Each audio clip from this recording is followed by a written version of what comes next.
नमस्कार, मैं आशुतोष शर्मा एक बार फिर आप सबों के सामने मौजूद हूँ। जो चंद्र ग्रहण पड़ने वाला है उसके विषय में हम जगदीश गुरुजी से बात करेंगे। जगदीश गुरुजी के बारे में मैं आपको बता दूं कि ये निदेशक हैं पराविद्या तंत्र शोध केंद्र के, और दिवाली पर जो दिवाली विशेष का कार्यक्रम था हमारे चैनल के माध्यम से आप लोगों ने देखा, और उसके बाद सूर्य ग्रहण पे भी हम लोगों ने चर्चा की थी इनसे।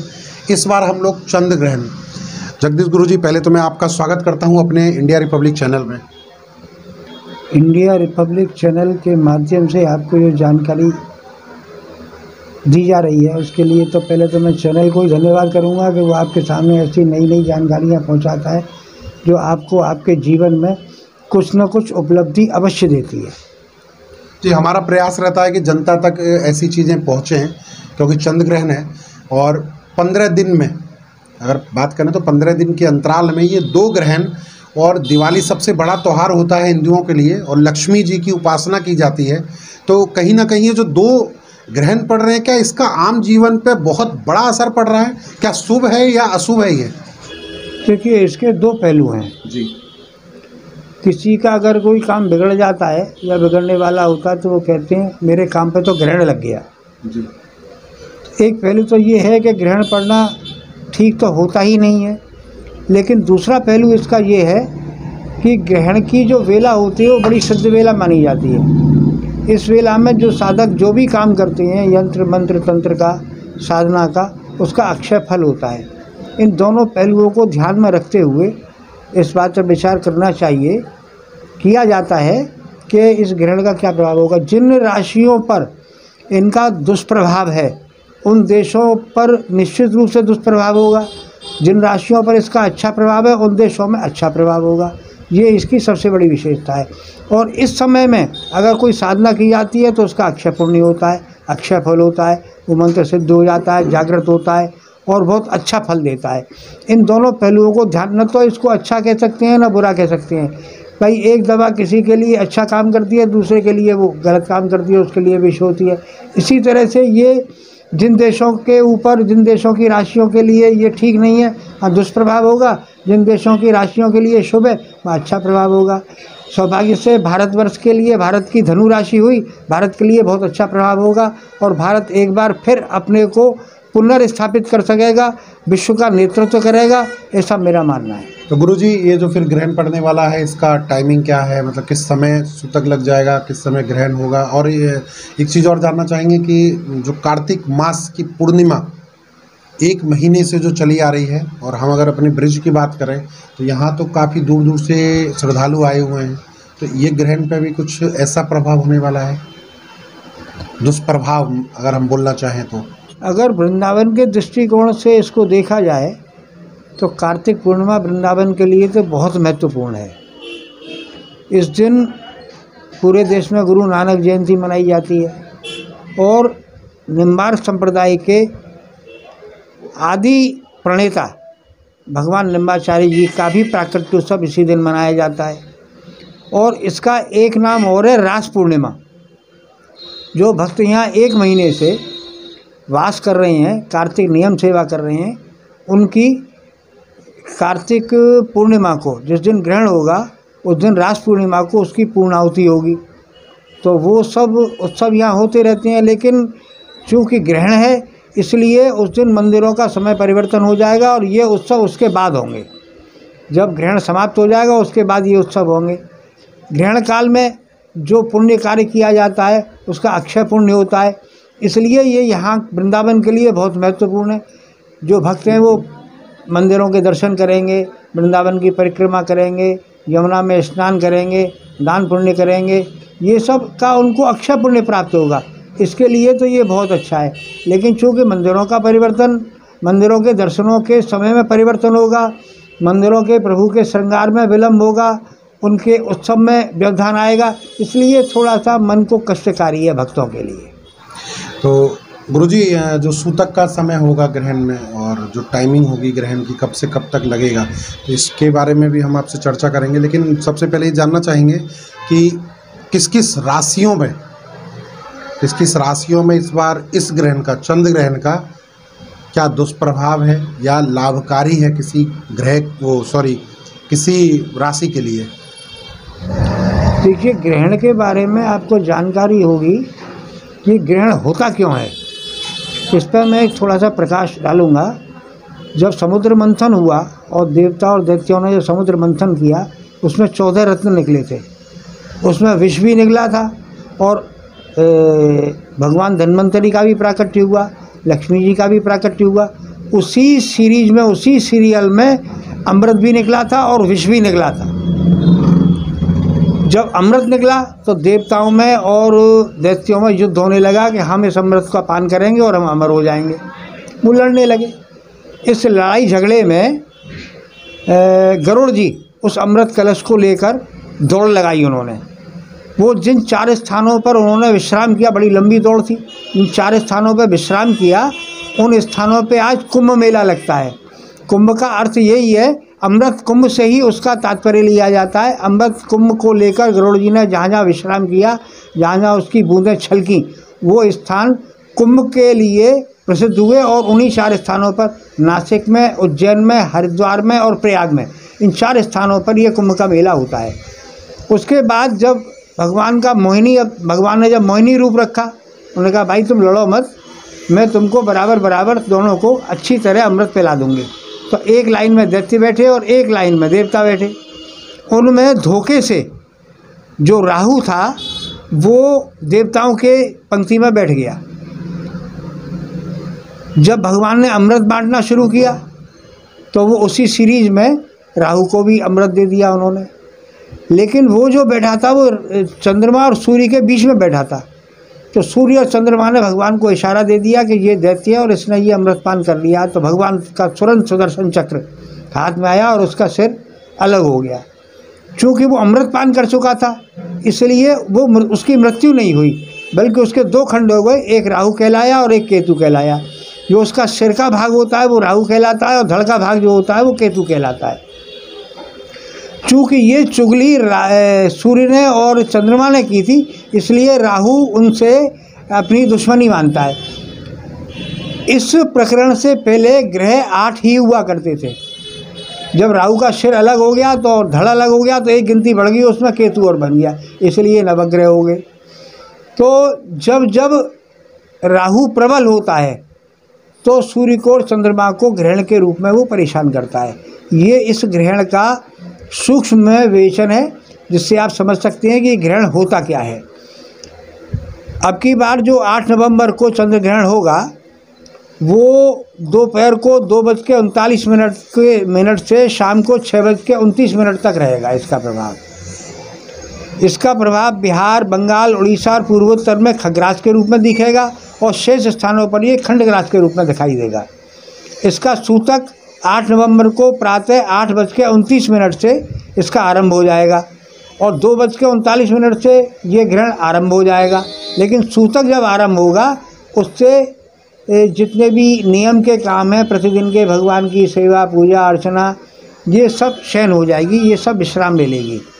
इस अवधि में किसी भी को भी कोई वस्तु खानी नहीं चाहिए, पीना नहीं चाहिए, शौच करने नहीं जाना चाहिए, मूत्र त्याग नहीं करना चाहिए, शयन नहीं करना चाहिए, मैथुन नहीं करना चाहिए, सिर्फ और सिर्फ भगवान का चिंतन करना चाहिए। लेकिन इस सब के बावजूद भी जो वृद्ध हैं, अशक्त हैं, रोगी हैं या गर्भिणी हैं, जो बहुत बालक हैं, उनको इसमें छूट दी गई है। लेकिन छूट इतनी है कि अति आवश्यक वस्तुओं का वो सेवन करें। ये नहीं कि भेलपूड़ी खा रहे हैं और कुछ खा रहे हैं। जो अति आवश्यक वस्तु हैं, औषधि लेनी है, दूध पीना है, जो अति आवश्यक वस्तु हैं, जीवन रक्षक वस्तु हैं, उनको ले सकते हैं। गर्भिणी माताओं बहनों को मैं ये निवेदन करूँगा कि वो इस सूतक काल में कोई चाकू से, छुरी से कोई चीज़ को छीलें नहीं, काटें नहीं और अपने उदर पर गेरू का लेप कर लें। जो जिनके यहाँ गौ माता है, गोवंश है, वो भी अगर कोई गर्भिणी हो तो उनके भी उदर पर गेरू लगा दिया जाए, जिससे उस ग्रहण का प्रभाव उनके उस गर्भस्थ शिशु पर नहीं होगा। कई बार ऐसा देखा गया है, कई माताओं ने, बहनों ने चाकू का प्रयोग किया तो उनके बच्चे में विकृति पैदा हुई। तो ऐसा नहीं करना चाहिए। ऐसा करने से बच्चे में विकृति आती है और जीवन पूरा का पूरा खराब हो जाता है। इसलिए इन बातों का विशेष ध्यान रखना चाहिए। ये जो ग्रहण होगा ये मेष, मिथुन, कर्क, वृश्चिक, धनु और मकर राशि के, कुंभ राशि के लिए, मीन राशि के लिए अच्छा होगा। वृष, सिंह, कन्या, तुला को मध्यम होगा ये, और अन्य राशि वालों के लिए विशेष हानिप्रद ये नहीं है। ये इस ग्रहण की एक विशेषता है। तो जगदीश गुरुजी ने हमें बहुत ऐसी चीज़ें बताई कि आखिर ये ग्रहण होता क्या है और ग्रहण का किस राशियों पे प्रभाव कैसा है, इसकी जानकारी भी हमें दे दी, सूतक काल की जानकारी दे दी, और जो ग्रहण का टाइमिंग है वो भी हमें पता चल गया। इन्होंने एक चीज़ और बताई कि ग्रहण जो इस बार चंद्र ग्रहण पड़ रहा है उसका कोई भारी दुष्परिणाम हमारे भारत पर नहीं पड़ेगा और भारत के लिए ये ग्रहण अच्छा है। गुरुजी, हम कुछ एक ऐसी चीज़ जानना चाहेंगे जो हमारे दर्शकों के लिए काफ़ी लाभप्रद हो, जो इस ग्रहण में वो करें तो उन्हें फ़ायदा हो, और कोई एक ऐसा जप बता दीजिए उन्हें, मतलब कि स्पेशल इस बार, क्योंकि ग्रहण का ये इस साल का आखिरी एपिसोड है, तो हम एक स्पेशल अपने दर्शकों के लिए चाहेंगे एक जाप। देखिए, ग्रहण काल सिद्ध वेला मानी जाती है। इसमें जो कुछ भी जप, तप, दान, धर्म किया जाता है उसका अक्षय पुण्य होता है। जप के लिए सबसे अच्छा है सभी भाई बहन अपने गुरुजी से जो मंत्र उन्होंने लिया है उसका जप करें, उसका अक्षय पुण्य होगा। जिन लोगों ने मंत्र नहीं लिया है वो भी अगर हरे कृष्ण कृष्ण कृष्ण हरे हरे, हरे राम राम राम हरे हरे इस मंत्र का जप करेंगे तो भी इसका अक्षय पुण्य होगा, उनके सारे काम होंगे निश्चित रूप से। और जो कुछ करने में सक्षम है वो गायत्री मंत्र से, कुशा से घी लगाकर गायत्री मंत्र से अगर हवन करेंगे तो उनके लिए भी अच्छा होगा, और ये चंद्रमा के लिए भी अच्छा होगा और देश के लिए अच्छा होगा, और गायत्री मंत्र सिद्ध होगा, उनको गायत्री मंत्र का बहुत पुण्य मिलेगा।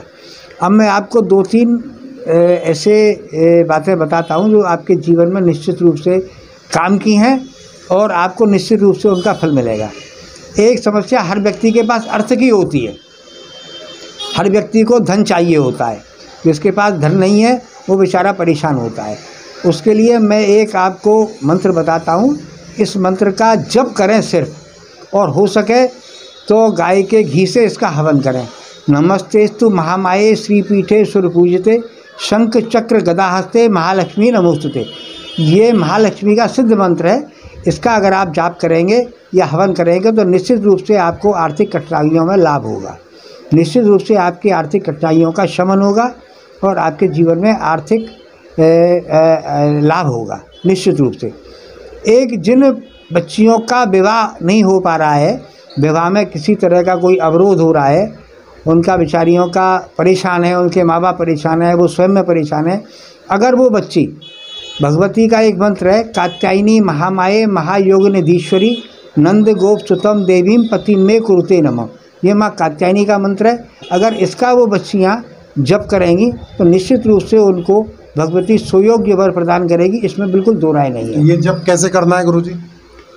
इस जप के लिए बस माला से धूप दीप जलाकर जप करते रहना है और माँ को ये निवेदन करना है कि माँ आप हमको अच्छा सा वर, अच्छा सा जीवन साथी दे दीजिए जिससे हमारा जीवन ठीक से सफल हो और हमारा गृहस्थ जीवन पार हो जाए। ऐसे ही जिन बच्चों की शादी नहीं हो पा रही है, जिन लड़कों की शादी नहीं हो पा रही है, उनके माँ बाप परेशान है, वो स्वयं परेशान है, उनको भी मैं एक मंत्र बताता हूँ। उनको इस मंत्र का अगर वो जप करेंगे तो निश्चित रूप से उनको सुदर्शना सुलक्षणा पत्नी प्राप्त होगी। मंत्र आप फिर से एक बार समझ लीजिए, ठीक से सुनिए। पत्नीम मनोरमाम देही मनोवृत्तानुसारणीम तारणीम दुर्ग संसार सागरस्य कुलोद्भवाम, मुझको ऐसी पत्नी दीजिए जो मेरे कुल का उद्धार कर दे। इस मंत्र का भी अगर आप जप करेंगे या हवन करेंगे तो निश्चित रूप से आपको लाभ होगा। तो ये जो जगदीश गुरुजी ने अभी हमें बात बताई, बहुत सटीक बात है कि वर वधू आखिर में बहुत परेशान होते हैं जब विवाह में विलम्ब होता है, माता पिता परेशान होते हैं, तो उनके लिए ये अचूक उपाय है। तो गुरुजी ये रोजाना करेंगे कि सिर्फ ग्रहण में करना है? ग्रहण में करने से ये मंत्र उनको सिद्ध हो जाएगा और अक्षय पुण्य देगा। इसके बाद जब तक विवाह नहीं हो जाए इस मंत्र को करते रहें। कितने माला करनी है लगभग? एक माला कर लें, यही बोले आज भागदौड़ के जीवन में कहाँ लोग बागों के पास समय श्रद्धा विश्वास से एक ही माला कर लें तो निश्चित रूप से उनको लाभ मिलेगा, क्योंकि उनकी ग्रहण काल में बैटरी चार्ज हो चुकी होती है, ये मंत्र चैतन्य हो चुका होता है, अक्षर पुण्य प्रदाता हो चुका होता है। तो एक मंत्र करके ही भगवती से प्रभु से प्रार्थना करें तो निश्चित रूप से उनका काम होगा जी। तो ये एक मंत्र, एक माला आपको रोज़ जपनी है इस मंत्र का। और अगर हमारे गुरुजी से अगर कोई बात करना भी चाहे तो आपके स्क्रीन पे एक नंबर फ्लैश हो रहा है, उस नंबर पे आप गुरुजी से जान सकते हैं। कोई समस्या हो, कोई किसी तरह की कठिनाई हो, आप उनसे दोबारा इस मंत्र के बारे में पूछ सकते हैं। आपके स्क्रीन पे एक नंबर फ्लैश हो रहा है और गुरुजी से भी हम एक नंबर, उनका जो नंबर है हम उनके मुख से ही जान लेते हैं। आप हमारे दर्शकों को वो नंबर बता दीजिए अपना, वो नोट कर लेंगे और हम फ्लैश भी कर रहे हैं अपने नंबर को। मेरा नंबर है 9897595700। ये मेरा नंबर है, लेकिन इसके लिए आपको थोड़ा सा कष्ट करना पड़ेगा। शाम को 5 बजे से रात को 8 बजे के बीच में ही मुझसे अगर आप पूछेंगे तो आपकी बातों का उत्तर मिलेगा। तो उससे पूर्व नहीं कर सकते ना। इसके पहले मैं अपने निजी उपासना में रहता हूँ, इसके पहले मैं आपको उत्तर नहीं दे पाऊँगा। तो आप शाम को 5 बजे से रात्रि 8 बजे तक जब भी आप फ़ोन करेंगे निश्चित रूप से आपकी समस्या का समाधान होगा जी।